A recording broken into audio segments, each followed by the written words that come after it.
You ready? Fantastic. All right, give me a moment. James is going to introduce you because nobody knows who oh, wait, everybody knows who James is. All right, welcome everybody. You guys know the deal. We are in class presentations. This is figuring out who's going to advance into the black box competition, present in front of real investors for real money to start their business up. James and most everybody in here has been working all year on a business plan, and what we're looking for today is, do you know your business? Do you know your numbers? Do you know what problem you're solving? And do you know what you want to actually go out in the world and do with this business? So, without further ado, I'm going to introduce James from Scrap. Why don't we give him a round of applause on the way in? Good morning. Good morning. How are you? How are you? Good to see you. Good morning, everyone. How's everyone doing? Great. Great. Getting better. Now, by a show of hands, how many people here have ever had a great idea for a t-shirt? Now keep your hand up if you've made that design a reality. For those of you who didn't, I want to speak to you. But for those who did, this can still spark a new and inspiring way to design. I've talked to a lot of people who've had great design ideas, but were inexperienced, financially unable, and not equipped with the correct tools to produce on their own. That's where I step in. I, James Clements, founder of Scrap, a design company created to help first-time designers launch their first t-shirt or apparel by helping guide them through the process of design, digitization, and preparation. By providing a quality design service using Adobe softwares, I will find the best style, text, and method that best fits the customer. Because at Scrap, even the smallest pieces amount to something. Now let's take a step back and talk about our problem. My business is going to act as a tool and service for first-time designers who don't have the time, resources, or experience to produce on their own. My solution will be, I always have the time and will always deliver. I have the resources and equipment necessary to produce, and I have the knowledge and skills to help provide quality work. My mission and social impact would be to provide quality and effective design service for first-time designers who are inspired enough to make their designs a reality, and my social impact would to start and run a t-shirt workshop for 10 to 15 students and give back by bringing their first idea from fruition to reality. Now the description of my service would be to help with the creation of a plan and construction and design custom apparel for fellow creators. My target market will be first-time designers and also people within my age range of 14 to 19 and youth in my community. My qualifications. I have 1 year of computer technology experience at Fab Newport. I also have 1 year in experience in 3D design and modeling at Fab Newport.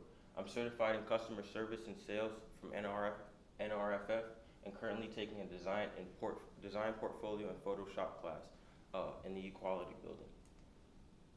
Now here's my business model. My definition of 1 unit is one customized t-shirt, which is at the selling price of $30. My cost and variable expenses is $6, and my cost of labor is $17.50, which comes out to a total of $23.50. My contribution margin is $6.50, which brings me over to my variable material expenses. T-shirt and vinyl graphics come out to a total of $6, which is $3 a piece. Fixed expenses, flyers, Adobe Creative Suite, and space all come out to a total of $60. Now, I took my monthly break even. I took my total fixed expenses over my contribution margin and divided that up to get 9.2 units, which I averaged out to 10 units I have to sell a month in order to break even.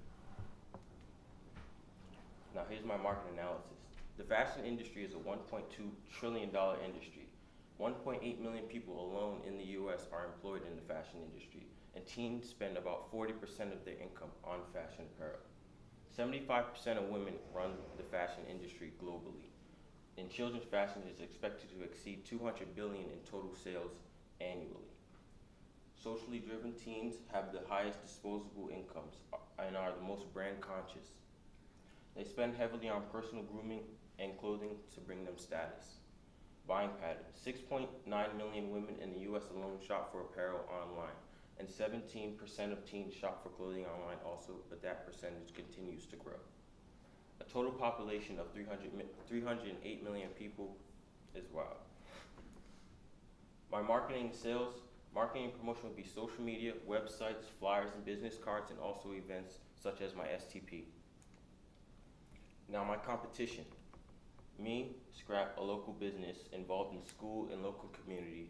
I also have competition with Custom Ink and Teespring, which are very different. Custom Ink is a local business, and they're also in a popular location in Warwick Mall, so they always have lots of business going on.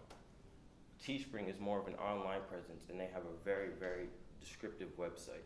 And they've established a target audience of all kinds, and they don't just sell custom apparel, they also sell custom mugs, like mugs, socks, and other things such as that. My advantages would be I provide the necessary tools and equipment to help produce quality work, and I also have more connected and personal customer service with my customers, seeing as if you go to Custom Ink, the business is in a large location with a lot of people, whereas when you come to me, you can sit down with me personally and I can really get an idea and feel for your custom apparel. My sales projections for the next year, by next year in February, I want to sell 439 units. My sales revenue times the selling price of my t-shirt, which is $30, will come out to $13,170 by next year. My variable expenses, $23.50 times the number of units I want sold, 439, will come out to $10,316.5. My fixed expenses, which is $60 times 12 months, which is in a year, will come out to $720, and I'll have a net profit of $2,133.50. My startup funds. So I need basic things such as fabric shears, which are scissors to cut through fabric, pins and patches for more custom apparel which people would want, stencils with alphabet and numbers, sketch and tracing paper, design software from Adobe Photoshop, Adobe Illustrator, and Adobe Creative Suite, and also a sewing machine if people want a more authentic feel to their clothing. My future plans with Scrap is, of course, to build and keep growing as hard and as fast as I can. And also next year I would like to go to college. I've just been accepted to Johnson Wales University, which I am leaning on. I also want to get a part-time or full-time job while I'm at college to make things easier by paying those bills. Thank you.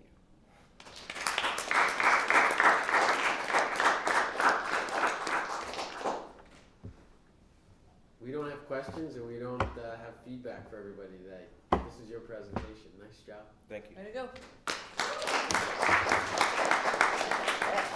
Nice deck, James. What is your STP?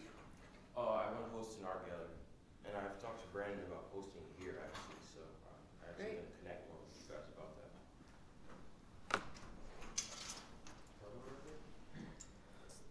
It's March next week. Connect soon. I don't know. What time are you? 10:17. Oh, Is that so 5 you're more next? minutes? Yep.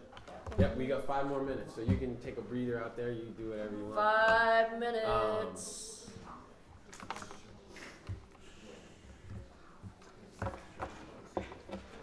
All right, everyone. It is a great pleasure and an honor to introduce Giselle Vasquez with Blue Light.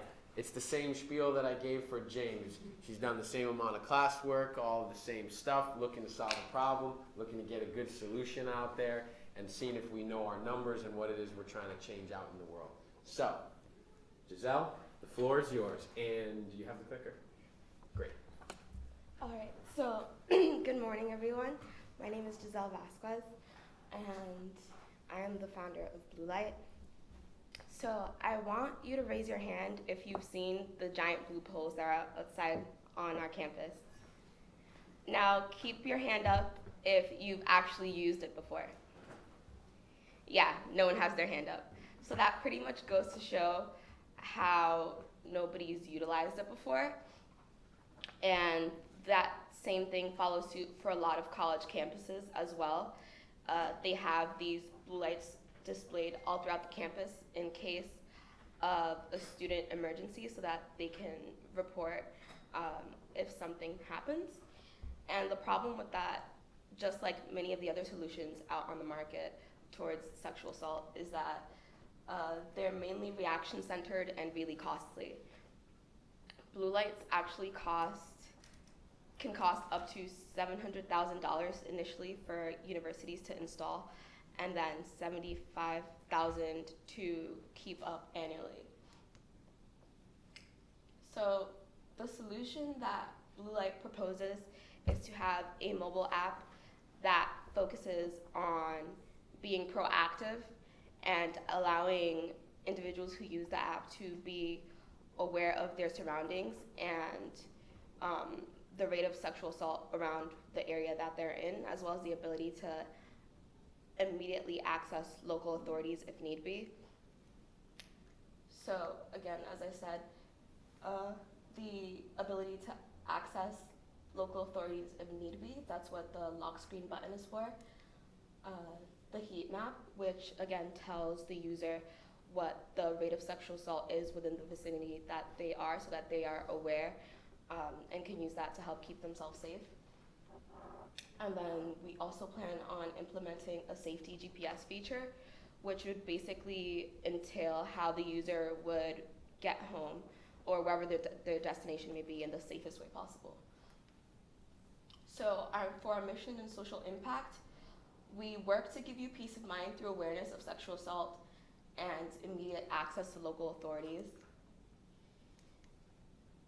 And so basically the great thing about Blue Light is if you have a phone, you know, so as long as you have a functional smartphone that's charged, you can have access to local authorities whenever need be, and you can also, again, see what the rate of sexual assault is within your nearby area.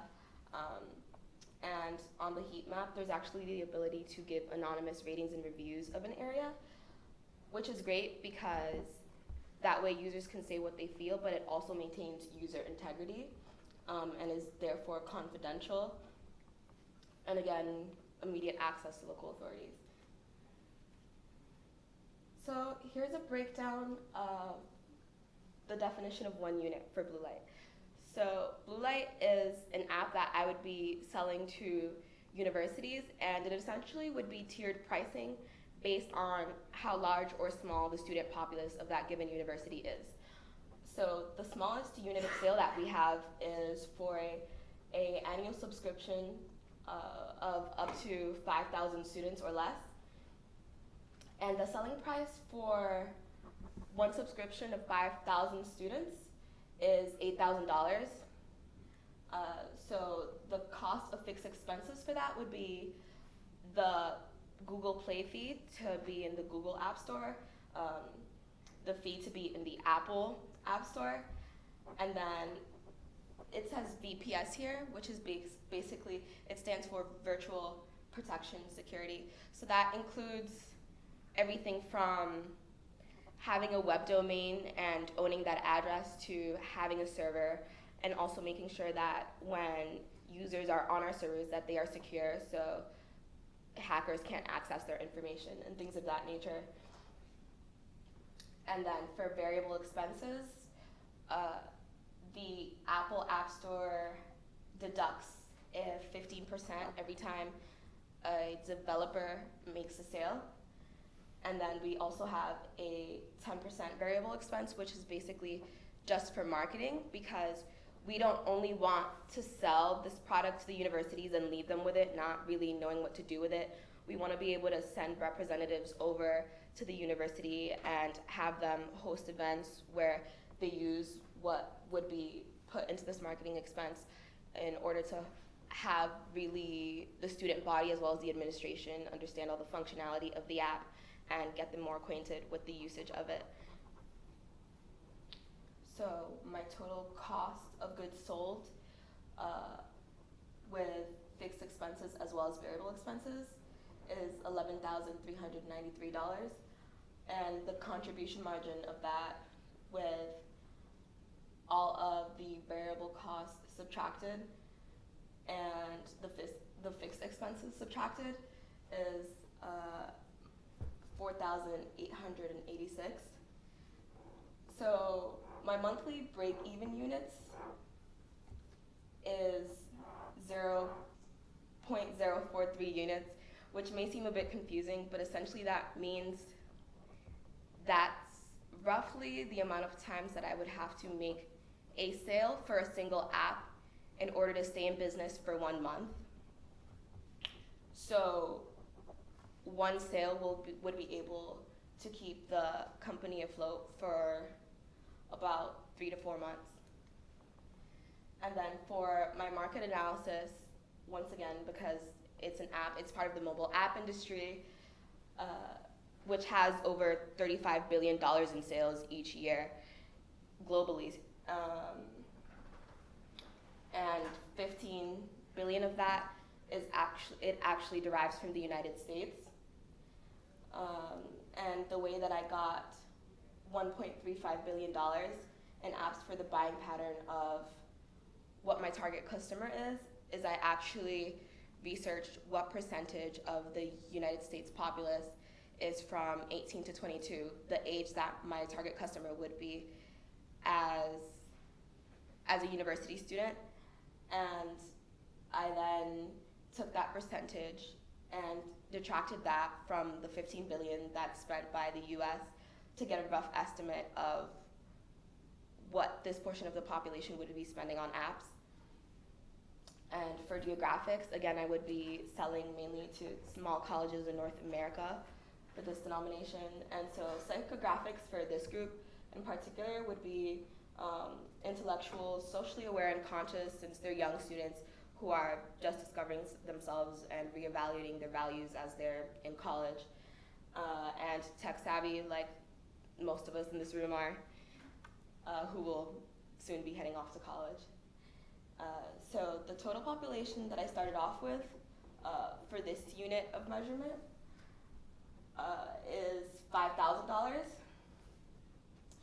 And then half of that is 2,500, and the way that I got that half was basically because half of that populace would be female, and females are twice more likely to report a sexual assault when it occurs, which is why the app is more so directed towards them, because again, they're more likely to report incidents. And then we narrowed it down even further by basically analyzing, we sent out a survey and we asked students from the Met actually what characteristics would be important to them for an app of this nature if they were to utilize it. And 75% total said that they would want some form of GPS to keep them safe. 80% said that they would want some form to reach local authorities immediately, and another 80% also said that they would want some form of a map to see what the activity is around the area around them. And I added all that together and then divided it by 3, and that's how I got 1,875 from that. And so again, for our marketing campaign, so social media, that's a no-brainer. Every company has to utilize social media to be well-known, especially in the younger consumer base. And once again, university events and workshops, so that it's not merely a feature that a university has bought into, but so that it's a real integrated part of the community and that the students are aware of how to utilize it, and they know that it's there for them as a resource, and that the administration is fully aware of how to utilize it as well. A lot of the feedback that I've actually gotten from college students who I've spoken to who are in Brown and RISD is that the current apps that those universities utilize, this is segueing into my competition. So the Rave Guardian right now is actually an app that is being utilized by both Rhode Island School of Design as well as Brown University. And interestingly enough, I asked students if they even knew that the app was there, and a lot of them had no idea that the university even paid for the subscription service for them to use to be safe, right? And then I downloaded it myself because it's free on the App Store. And the more I looked into it, the more I saw it seems a bit overcomplicated. It's more than just keeping students safe against sexual assaults.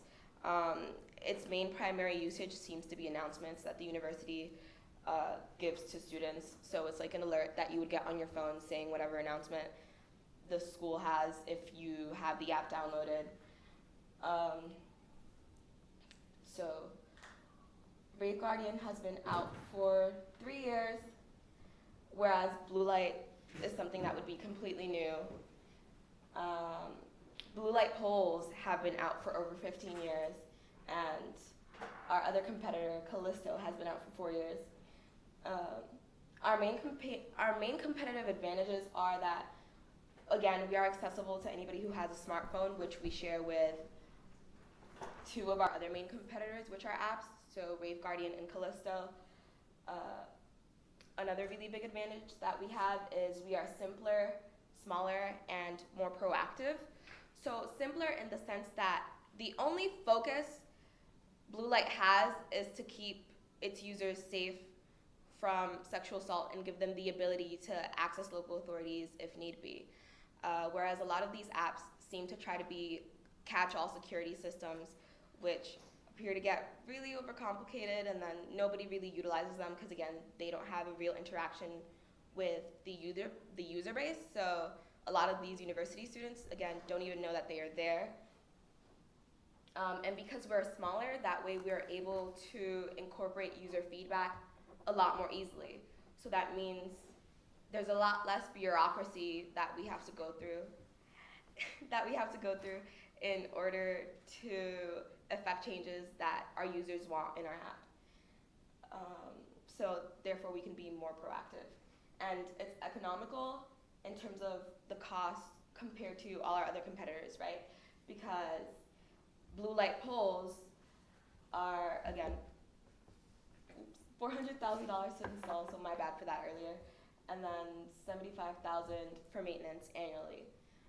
Rave Guardian, for the same amount of students, charges $2,000 more, and Callisto doesn't officially post how much they charge.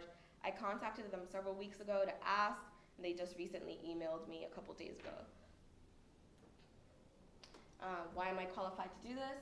So I've taken courses on programming, 3D modeling, and robotics. I was a former intern at a Brown University mechanical engineering laboratory, so I built robots all the time for fun. For my senior thesis project, I'm teaching a programming and computer science class to little girls in Dominican Republic. And I've recently been accepted to matriculate multiple colleges as a computer engineering major. And so for the rest of these following slides, you're going to see nothing's really there. And you're probably wondering why that is.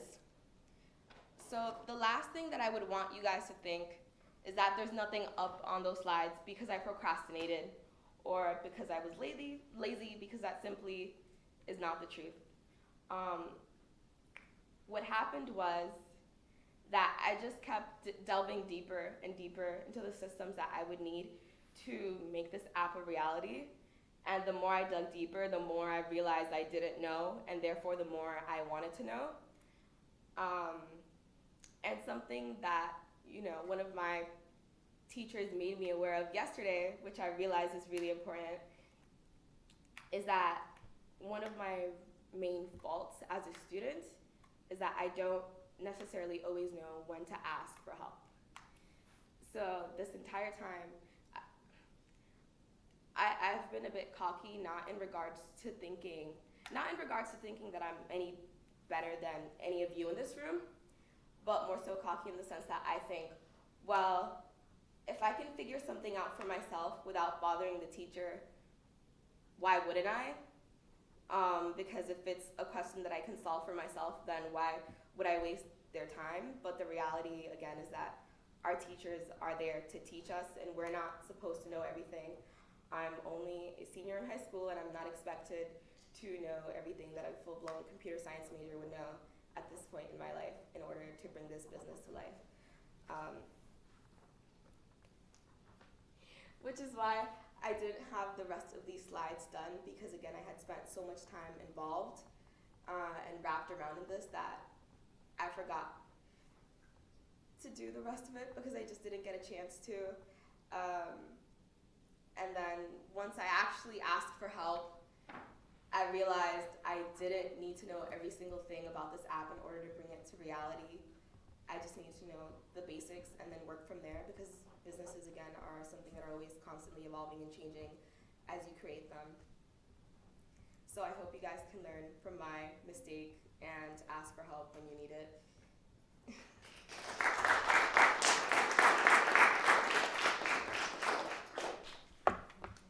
Thank you. Thank you. We don't do questions. Okay. We don't do questions. All had to answer. Leah from Naturalia, who's going to tell us all about the natural care product market and tell us why she is poised and prepared to dominate. Leah, the floor is yours. Thank you. Good morning, everybody. Good morning. Did you know that last year, over 25% of Americans suffered an allergic reaction from skincare products they chose? That's 1 out of every 4 people suffering.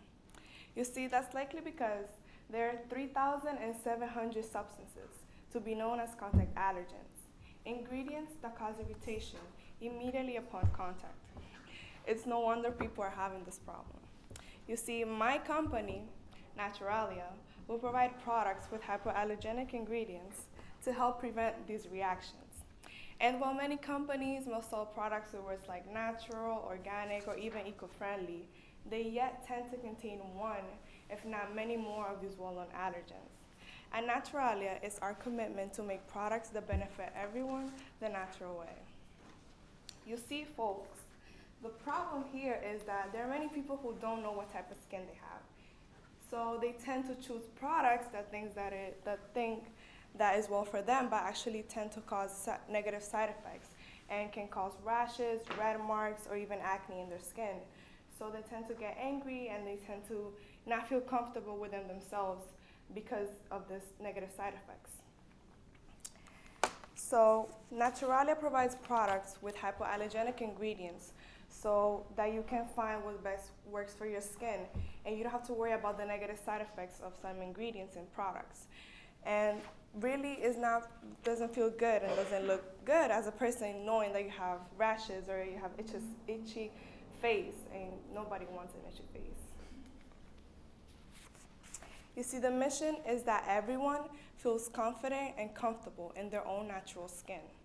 Like I said, nobody wants a huge pimple in their forehead walking around, right?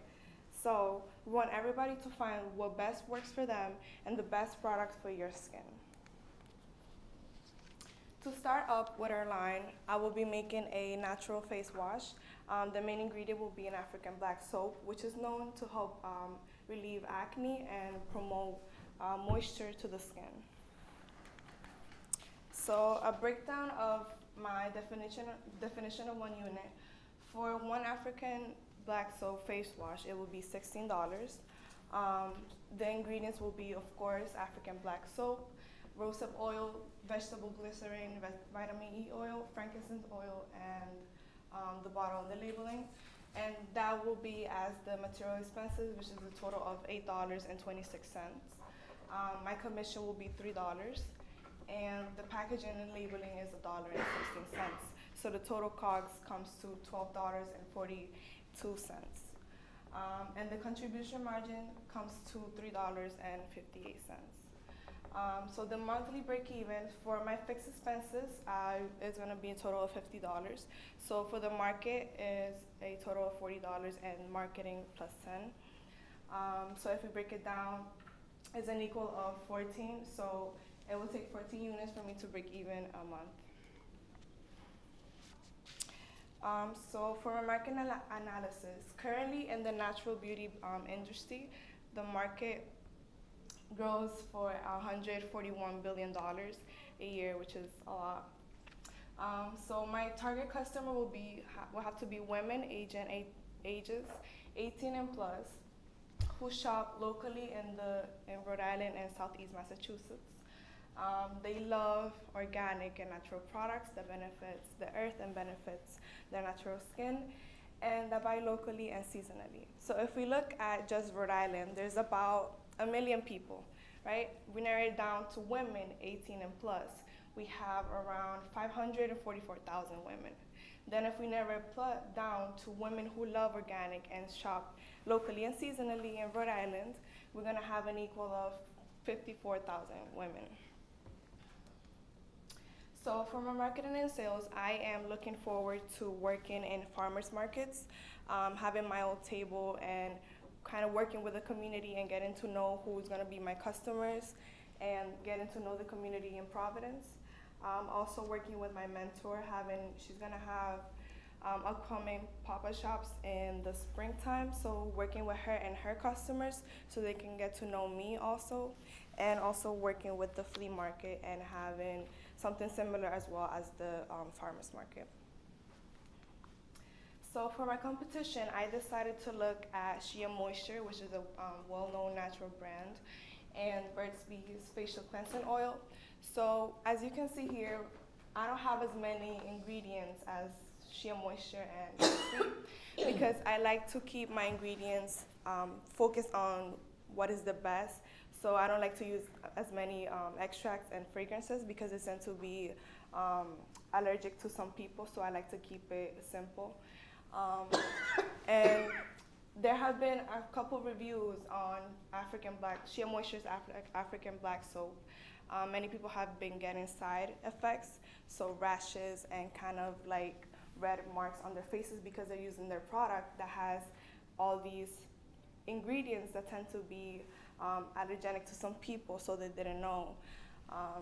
So that's for Shea Moisture. And for Burt's Bees, they just have a bunch of ingredients to keep the product nice and lasting longer for the customer to use. So my product is gonna be $16.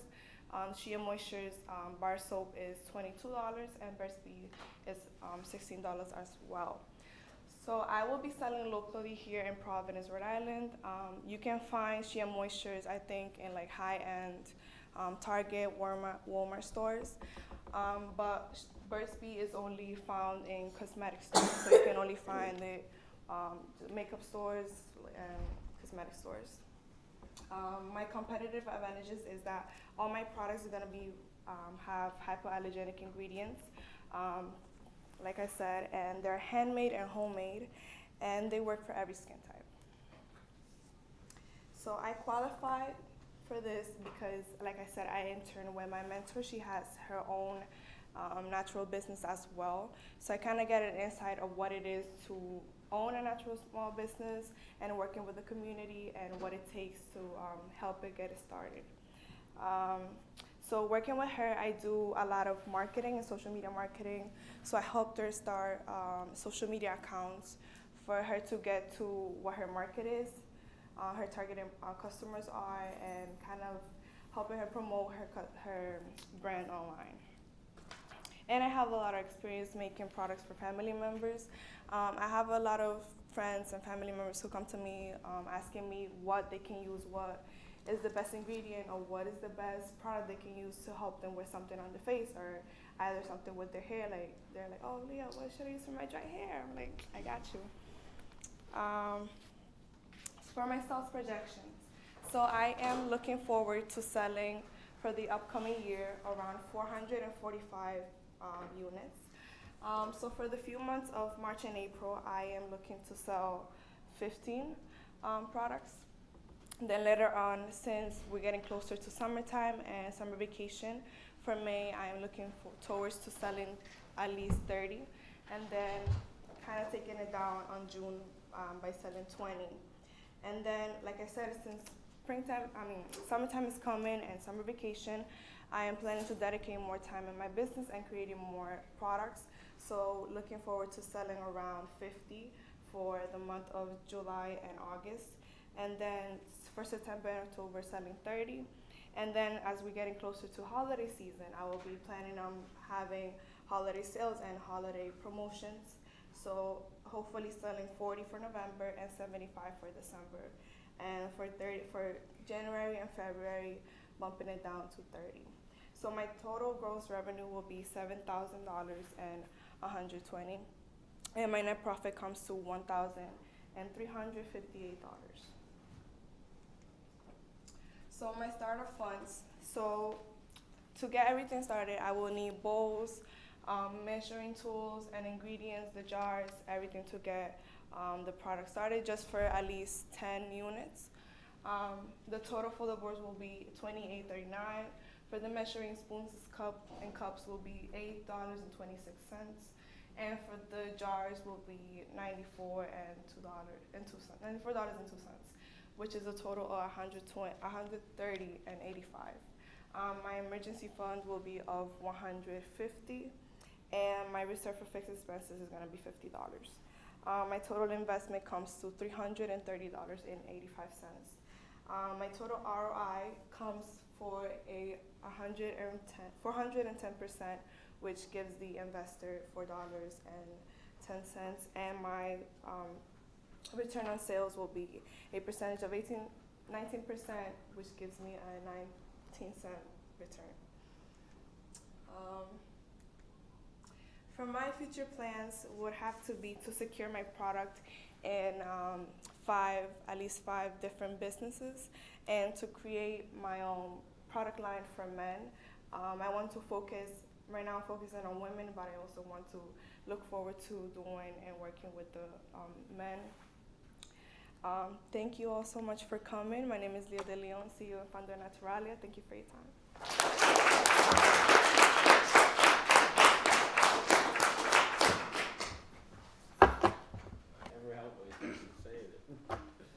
We live in a sad world, but there are some people that see beyond the sadness.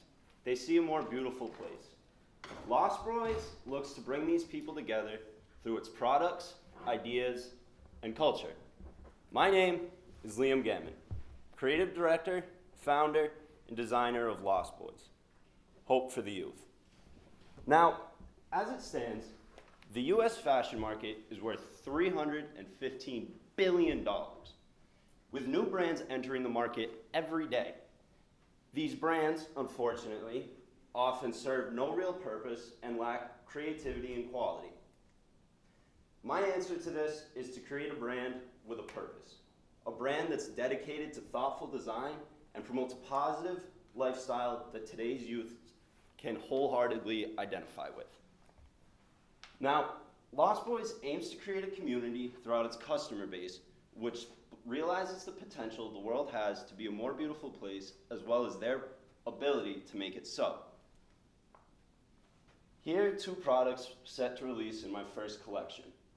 Throughout the design process, creativity, quality, and sustainability are held priority when making each garment.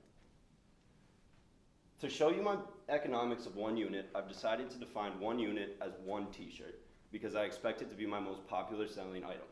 Now, I'll sell each t-shirt for $20, and it costs $7.53 for me to get the t-shirt from scratch to ready to sale. Now, this leaves me with a gross profit of $12.47. My monthly fixed expenses will be $60, 20 of which will be for Adobe Creative Cloud, 40 of which will be for website hosting, and each month, in order to break even, I'll need to sell only 6 units. Now, why me?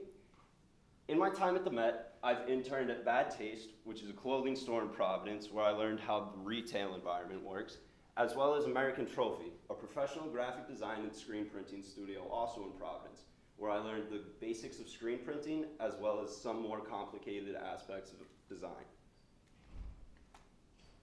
Lost Boys will reside in the US fashion industry, which reports $5 million in annual sales. My target customer could be described as men ages 16 through 27 in urban areas in the US, who are fashion conscious with a low discretionary income and are binge shoppers. Now, according to my calculations, my total target market size will be 13 million. Lost Boys is able to provide products made with thoughtful design, it promotes a productive lifestyle, and offers competitive price points. Unlike two big names also in the US fashion industry, Supreme and Palace. Supreme gives customers lazy design, high prices, and scarce quantities. Palace is also extremely expensive, their designs are pretty repetitive, and the products don't have the best quality. Now, Round 2 isn't a direct competitor, but they are in the same industry.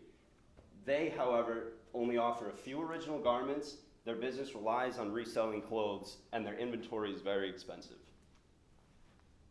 According to my projections, I'll be selling an average of 10 units a month, with spikes in the summer to 15 units and spikes during May and December to 20. This will be bringing in $124.70 off t-shirts alone. As far as marketing goes, I plan on creating an Instagram to provide customers with daily updates, a Twitter to send out announcements, a Facebook to assist with event promoting, a website where customers can enter our shop and read our blog, and with the value of novelty items rising, I plan on entering a print publication in the future. To get started, I'm asking for $1,230. $240 will be for a 1-year subscription to the Adobe Creative Cloud, which will give me access to Adobe Illustrator and Adobe Photoshop. 6 months of website hosting will be another $240, and $750 to cover startup sampling and manufacturing costs. Thank you.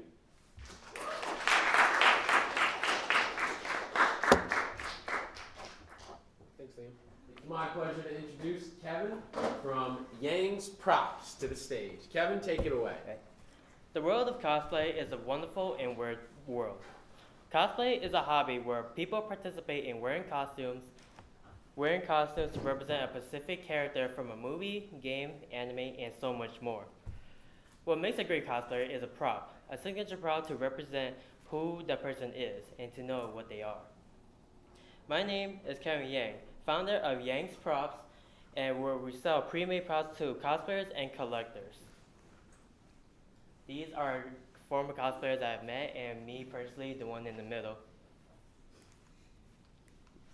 So the problem that I identified today is that cosplayers have barely any time to create their own props. They're focused so much time in developing their own costumes that they probably don't have the time for the event that's coming up. And props that can be bought that are made out of foam can be pretty expensive, up to $100. My solution to this is that I'm gonna create foam props that can be a lot less dangerous to people and to children if people who are buying as collectors or people who are bringing it to events, which can be pretty crowded. And if you have a sharp object and you're pushing around the people, you could get someone hurt. My mission statement is that I want to help cosplayers by selling customers their desired props for the certain fictional character that they are, or help them display, or help people who love to collect for display only. My description will be creating foam materials and many different materials coming out to be wood and more soon into plastic by using like the 3D print shop to help me with more developed and unique and different varieties, and selling people for use or show. My business model is that I'm selling one bundle of 3 foam kunais that are going to be for $25.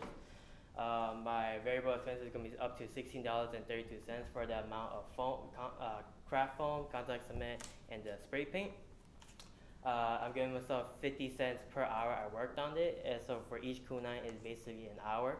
So for 3, that's 3 hours. I give myself $1.50 each time I sell one bundle. My cost margin is $7.18. So for my break even, it would be my fixed expenses would be $20 for advertising through like Facebook or any types of websites. And my break even point by putting the fixed expenses and my cost margin will give me 3 units for my break even point.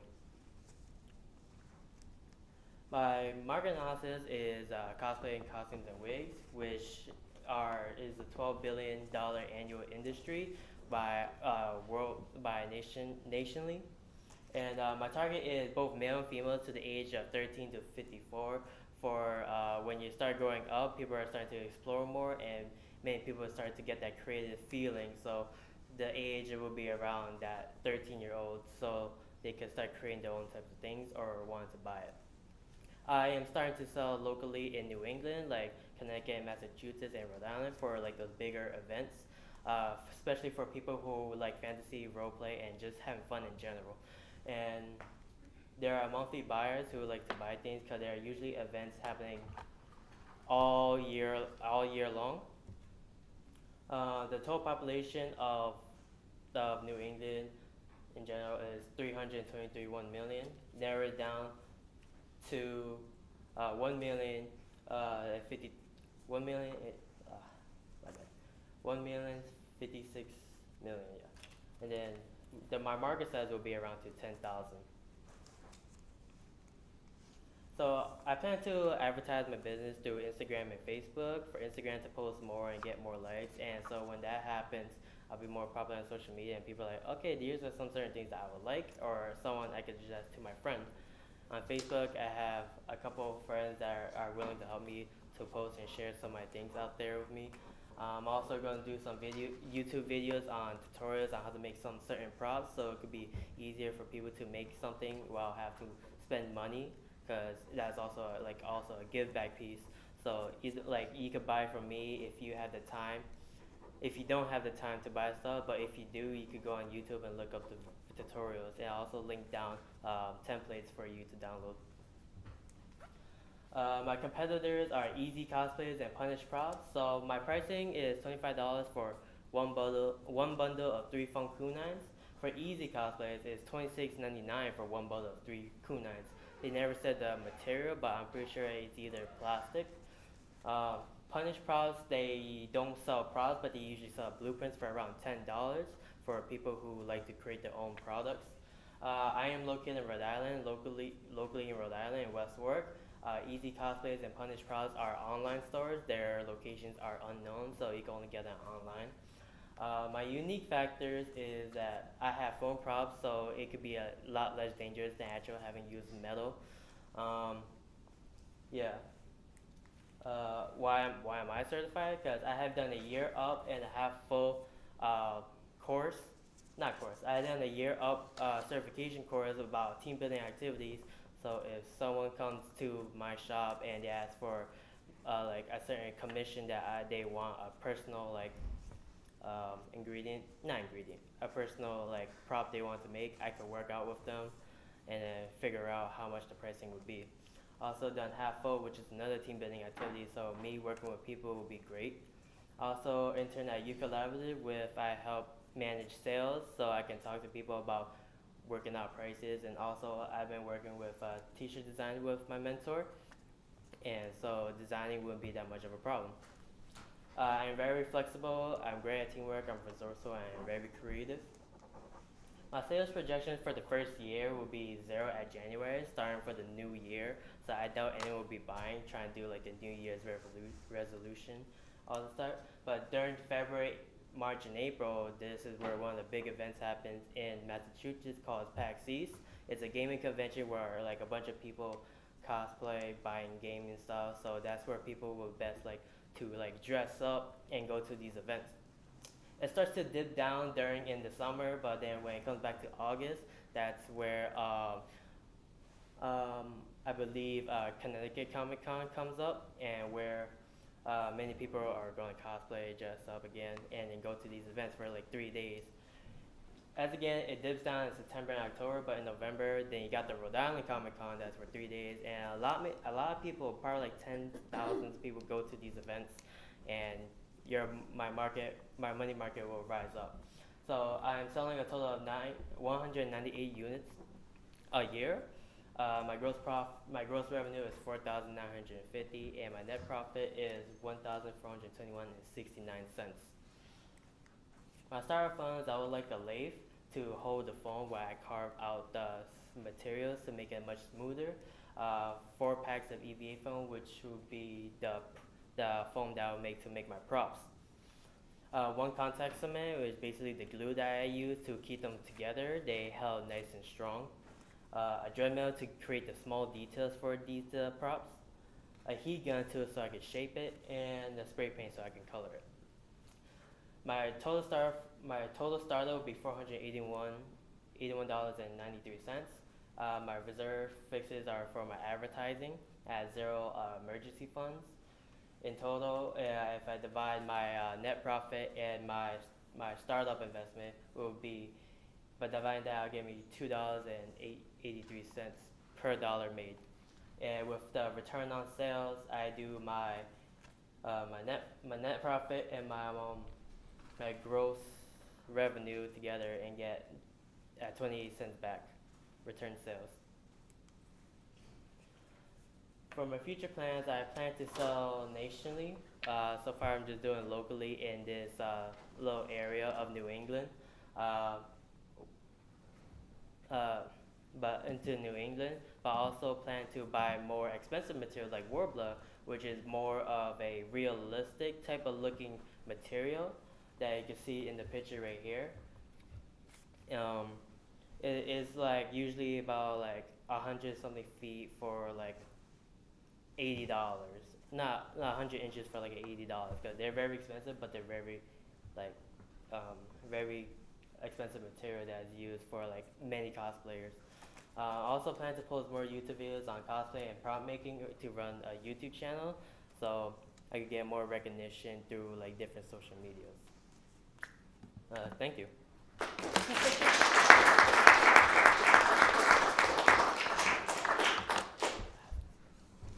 Thank you, Kevin. Thanks, Kevin. Thank Dave. All right, everybody. Great pleasure, great honor to introduce Debut from Wood Attack. Please make sure that you notice the clothes on his back. That's very important. I shouldn't be saying that, but I have to anyhow. All right, the floor is yours. Inner city kids face problems every day like poverty, broken families, and street violence. I witnessed many young brains flushed away to the streets and later institutionalized. These kids aren't given the push and motivation they need to succeed, which is what I give them through style and comfort. Wuda Tag, meaning work until dollars appear, then achieve greatness, gives kids the push and a reminder to be the best them possible. I've already sold roughly 200 products. I know with the positivity and inspiration coming from this clothing line, the mental setbacks of the inner city are subject to change. The problem is that only 40% of kids in the inner city grow up without a father figure, and 1 out of 16 people in the inner city have been incarcerated, and 41% of people graduate. The solution has to be positive and inspiring messages, which comes from Wuda-Tai. It has to be living proof, like role models like myself to younger kids, and there has to be somebody to teach them to become capitalists and do something for themselves. Qualifications. Wuda-Tai has been running for over a year now, and I've already sold roughly 200 products, and I have many repeat customers. I worked for Providence Recreation Centers, and that's how I got the money to start up Wuda-Tai.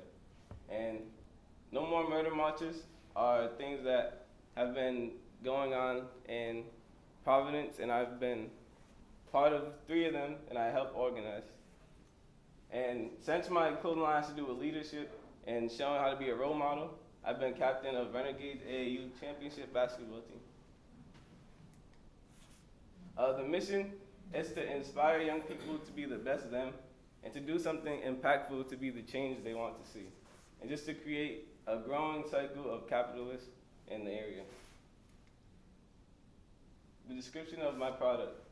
Wuda Tag is high quality fashion with unique design that relays a positive message to urban youth targeting ages 13 to 25, or just teenagers to young adults. And we do this by social media, e-commerce platforms, and I'm actively pursuing retail partners in the area, Providence, like Area 401 and Luxury Tax on Cranston Street.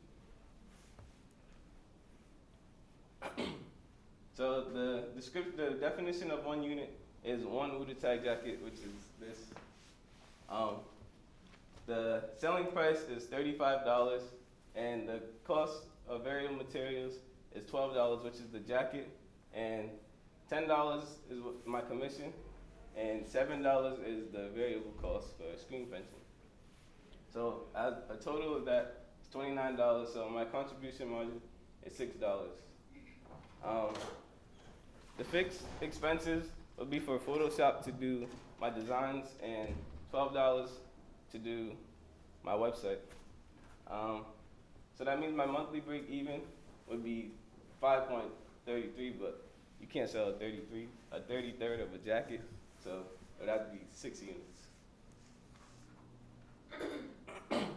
So my market analysis, the industry I'm in is urban fashion, and there's about $80 million in this industry. And I sell to teenagers, to young adults, urban youth, and urban adults. They're tech savvy, fashion minded. They shop all the time, and they buy lots of streetwear.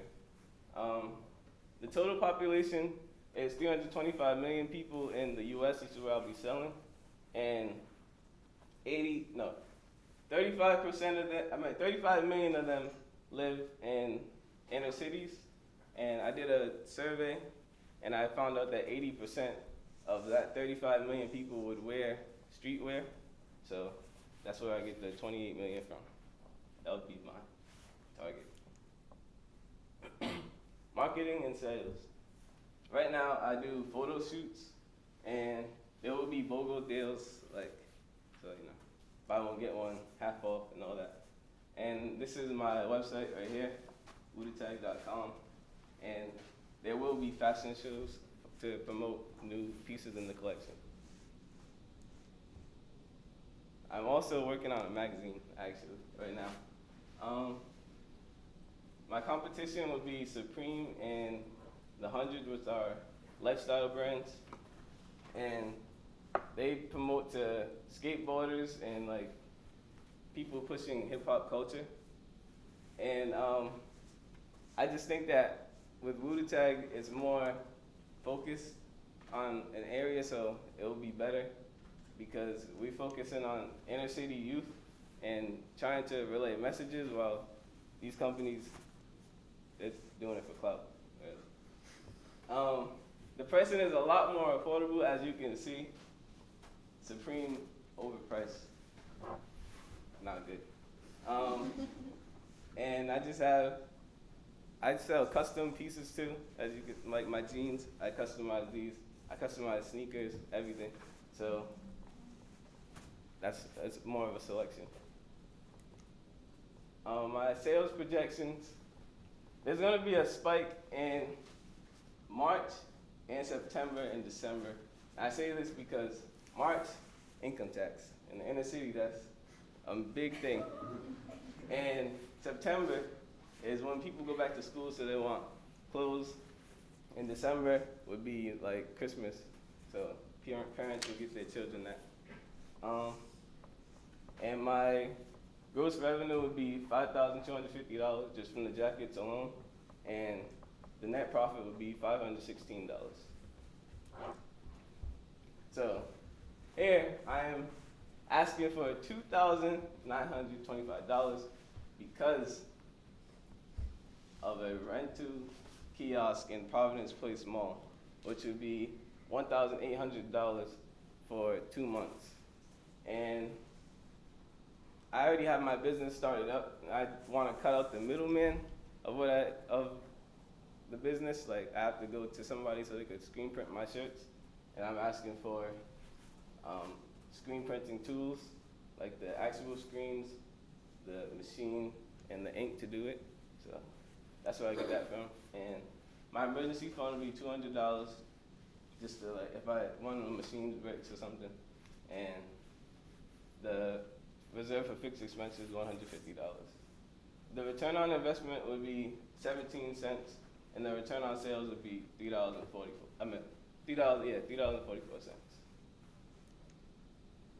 The future plans for Voodoo Tag is to just expand online and become a big seller in Rhode Island and everywhere. And giving back is the main purpose for Voodoo Tag. So there will be a $500 fund to help one young entrepreneur a year so they could start their own business like I did. So I'm living up to what I said of creating capitalists. And promotional, it will be an annual Voodoo Tag fashion show in the inner city so kids can go. And I will have my own magazine that I'm working on now. Yeah, thank you.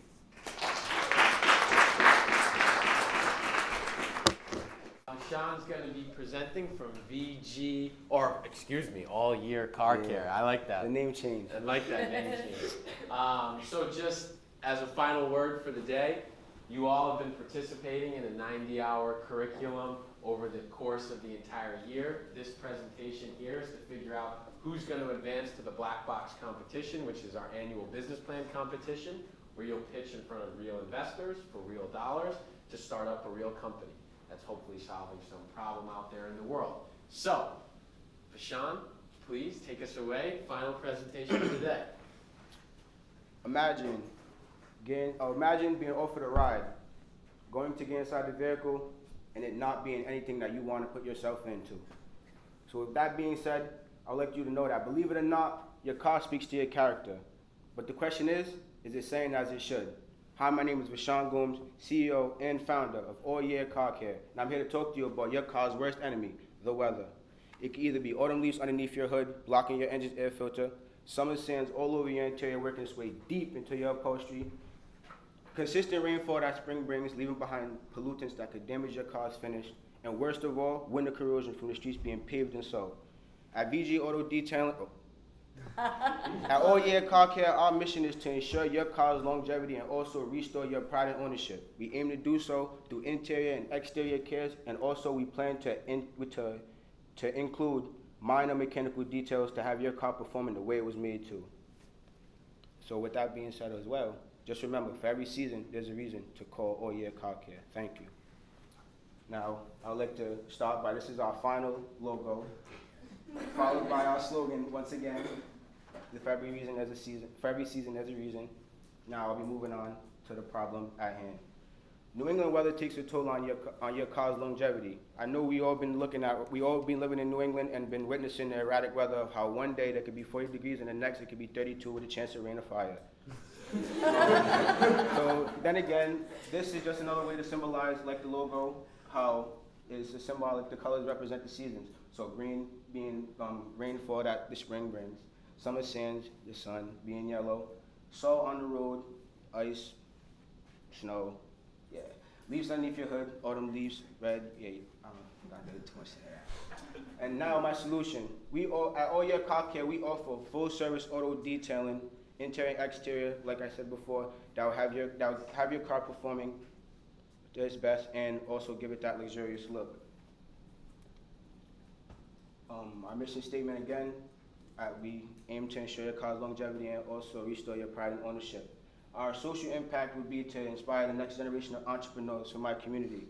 I want to give them a chance to see entrepreneur day in and day out, a man going to work, 1, 2, also what it takes day in and day out to run a business functionally and to keep it going, and also teaching the morals of how good it is to, 1, form a family business and also be able to pass it down.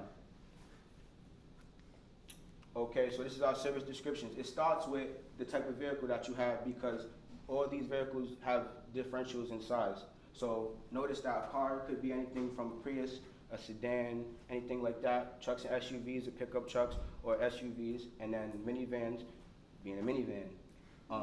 So this is more or less a basic, or think about a basic, mediator, and the best package.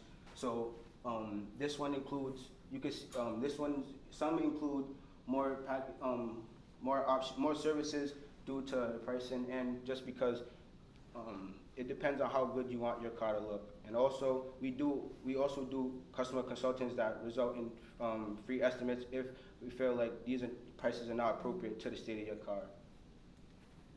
Now moving on to a business model. My one unit would be, it's kind of confusing in a way because going back to the cars, it would trickle down into the type of vehicle that you have. Then it goes into the type of service that you get. So I plan on using this to be my way of paying commissions and also just taking the actual service, and that's how I break down the analytics of my unit. So first it'll go into material expenses that includes interior and exterior chemicals and also supplies. I do choose AutoZone and Family Dollar for my brushes and rags and stuff like that. So yeah, I don't spend a lot. It doesn't break my pockets when it comes to materials. Cost of labor is very little to none because I feel I do not pay myself a lot of commission because it's in the greater name of my business. And rent being $10 of me paying my mom for using the water at my house. And So all in accumulation, cumulative, my cost of goods sold would be $52, which leaves me to have $68 of gross profit. Market statistics. So now I'm in the industry of auto detailing. It generates annually a revenue of $10.2 billion. My target market, demographic-wise, would be male and female car owners, pretty basic. Geographics would be residents of Rhode Island because I'm not state-to-state detailing. The psychographics would be necessarily people with messy children, busy schedules, things of that matter. And buying patterns would be seasonal detailings or just weather preparations because for up-and-coming weather that we are aware of. My total population would be 1.1 million. It trickles down into people who may now with Uber and a lot of alternative ways of getting around transportation. My actual total target market drops down to 300,000, and then at the end of my funnel, I'm left with a market size of 72,740 people. Next slide. My marketing and sales. This is big on me because it's all about execution. So I plan on making a website, allyearcarcare.com, and also having a mobile web page for your phones as well. Now, I'm being cost efficient by using free advertising accounts. If you are not familiar with Fiverr, it is a app that you could basically promote and build your business at $5, and you build up from there. And then we're all familiar with Craigslist, I assume. And then social media is a big factor in today's entrepreneurialism. I also plan on having business cards and flyers that include our QR code, so you do not have to type in our website. A lot of phones nowadays have QR scanners in your camera, just the way the functionality of the phone is. And I also plan on reaching out to my community through my social impact and community contributions that will generate me more business. And also word of mouth. And this is just a nice little sketch on how nowadays word of mouth is really social media. Next. So now let's take a look at some of my competitors. So some of my competitors would be Supreme Auto Detailing and Touch of Glass Auto Detailing. Those are two direct competitors, and then notice how Kelly's Car Wash is an indirect competitor because they do not detail, they offer do-it-yourself or a drive-in and drive-out car wash. I feel my competitive advantage are I have a low overhead fee. I have customized services and means that I could tend to your needs, individualized to your car when we do the consultation. And I also wanted to offer a 24-hour all-around-the-clock service because I noticed that a good majority of your time is taken up throughout the day, and you might not be able to necessarily drop your car for an hour or 2 hours out of your day, but it sits there 8 hours of the night, and that's perfect. Qualifications are not where I want them to be yet, but I have 6 months of detailing experience on my own of my backyard, from picking up rags that I would use to clean my house and a wet vac that I was using when my house flooded. And then moving on to my next qualification, I was a recovery specialist at Old Navy. Unfortunately, they got rid of me due to seasonal cuts. And a recovery specialist is the person that, when you are the person ripping through the shirts and messing the store up, I'm the person fixing it. So you never know how bad that is until you're on the other end of that. I'm currently enrolled in QuickBooks certification course. If you are not familiar with QuickBooks, it is an accounting software program that I feel will be very beneficial to me keeping up with the numbers of my business. And today I actually start my internship at the East Side Service Center, where they'll be teaching me how to do minor mechanics as change oil, tire rotations, and stuff like that a way for me to introduce minor mechanics into my business. Now for my unit sales, my unit projections. I plan on January, February, and March being slow for me because I do not have an indoor place of business, so water freezes, so low temperatures, I can't clean cars. Now when the weather starts to get higher, I plan on my business taking off because everybody wants to look good in the sun. So everybody wants a nice clean car and nice good weather, nice good vibes. Then it slowly starts to incline when we go back around to cold weather, decline. Oh, and then also this is just my total units and how much my units revenue, my gross revenue from my units. Now my annual income statement. As you've seen from the previous slide, my annual revenue will be $3,840. Now my annual variable expenses are $1,280, so that makes my total gross profit $25.60. My annual fixed expenses would be for paying for my website, my business cards, and things of that matter are $465, which leave me with $2,095 of profit. Now with 15% tax cuts, I minus $314, and I'm left with a net profit of $1,780. Now this is my return on investment for investors and my return on sales for me. Start from this side. So this being my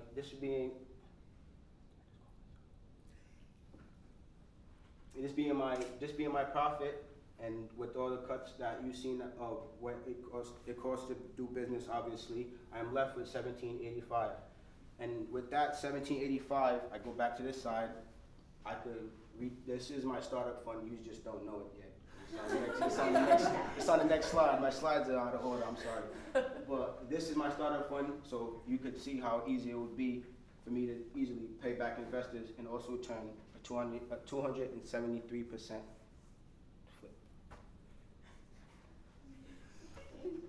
Okay, now for my startup fund. My startup fund, this is where I'm at as of now. I do plan on including more because I do believe that I can get more of a bang for my buck.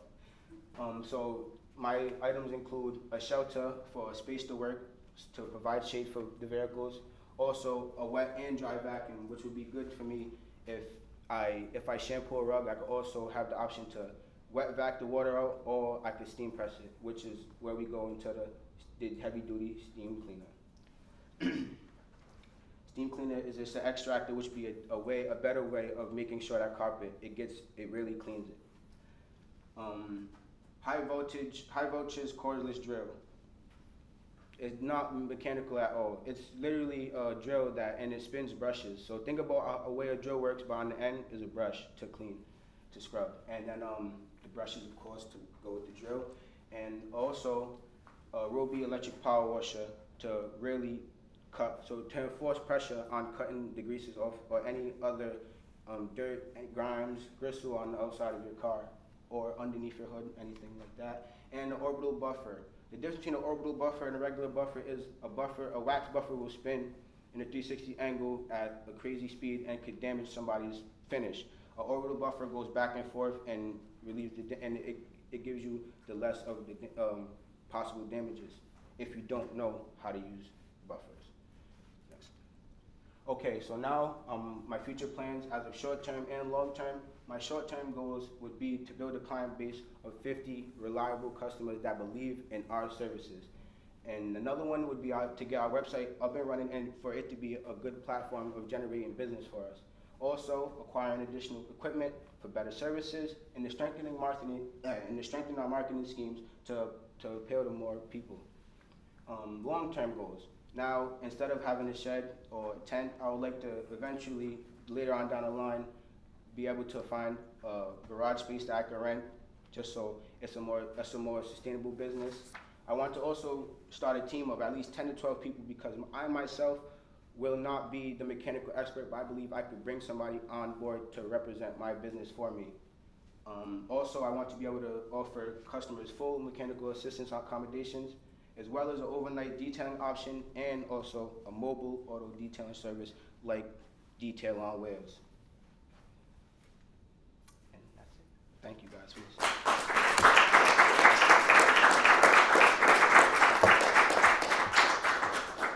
Thanks, Sean. You may begin whenever you would like. Imagine all the stress of planning a wedding, quinceañera, or any special event. A million worries in a crunch amount of time. Don't let food be one of them. Carlita Sabor can help you with that. We will provide authentic Guatemalan and Ecuadorian food that will cater to your needs. We'll give your guests a home-cooked sabor with platters such as our enchiladas, a crispy tortilla topped with ground beef that's been mixed with potatoes and carrots, and that garnished with a Guatemalan style coleslaw. If that's not good, I don't know what is. Now, you may be wondering, why would I trust a 16-year-old to cater my special event? Not only have I worked in the food industry for 2 years and been cooking since I was 6. But I have passion, and as a Guatemalan and Ecuadorian, I know authentic. Call us to make any event delicious. So now you want to hear some problems in catering. Latin food is being Americanized. If you were to go to my competitors like La Sonrisa or any other place, you will notice that their food isn't as authentic as if you were to eat a home cooked meal from an actual person of that culture. I want to bring that back and feed people like I'm feeding my family. Also, restaurants aren't using fresh and organic food. You want to know what's going into your body. I personally do myself. So why not know where your food comes from? Our meats will not have any preservatives, nor will our produce. I make sure to go to one specific butcher that I've known most of my life. And cooking for events can be very stressful. Don't make your hair fall out for one special day. So, Is this the wrong presentation? no. My solution is I will cater big events with my home cooked meals. I've been cooking these recipes since I was little, and I've been stacking up on them basically my entire life. Both of my families, I have a family from Ecuador and a family from Guatemala. I took both of those cultures and put them together in my food, and I want to share my culture with people.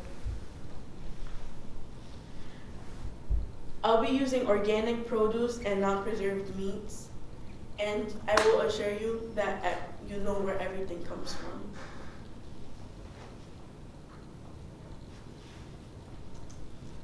My mission will be to share my authentic experience through food.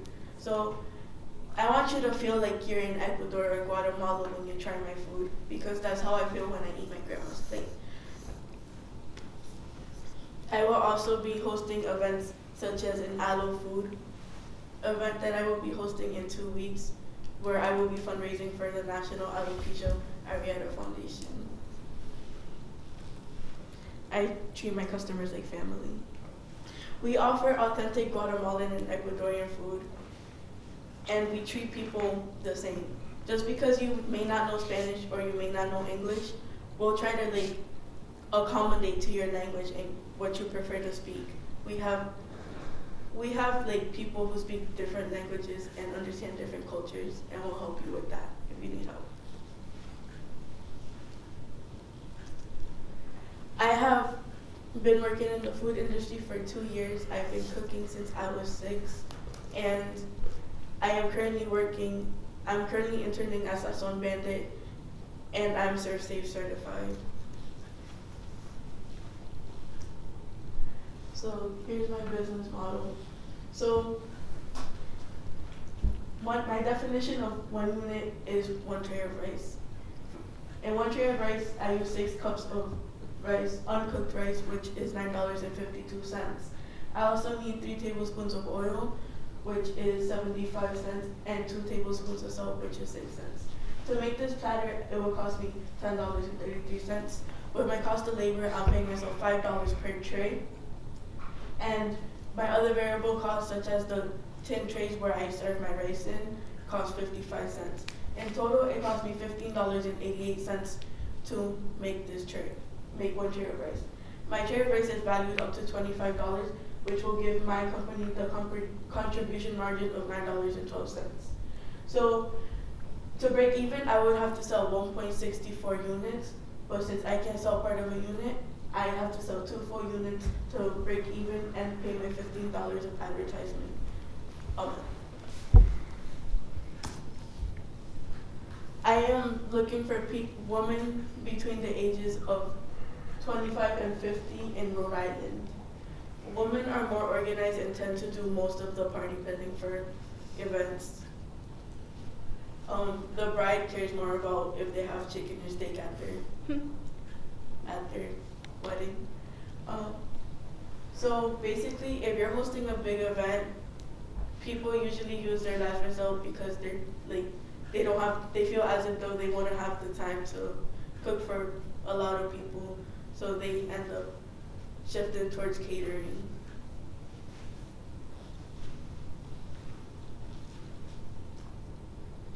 I will be promoting by Facebook, Instagram, Snapchat, and word of mouth.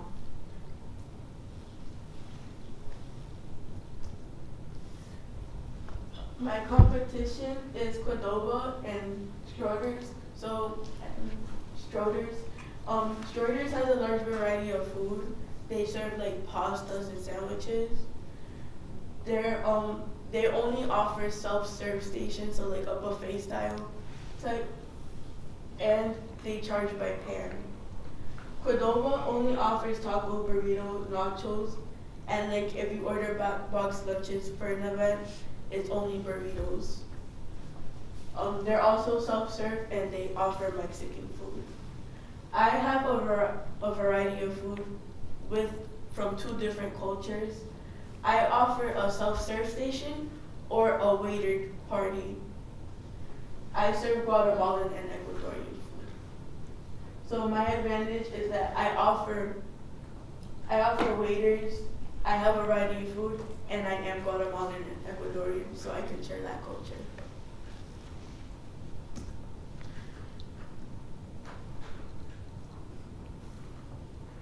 Yeah. For my future plans, I plan on eventually branching out into a food truck business and expanding my catering business, so I will be able to cater more than one event. Thank you.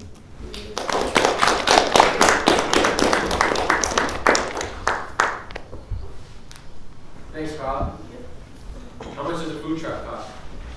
It's like, I think it was like just some 5 something. I was looking at a food truck yesterday. It was like 5,000 something, but it's not in good condition. That investment slide, we love all that food truck stuff. Cool, thank you. Well, that brings us to the end of day 1. See you all here on Friday for day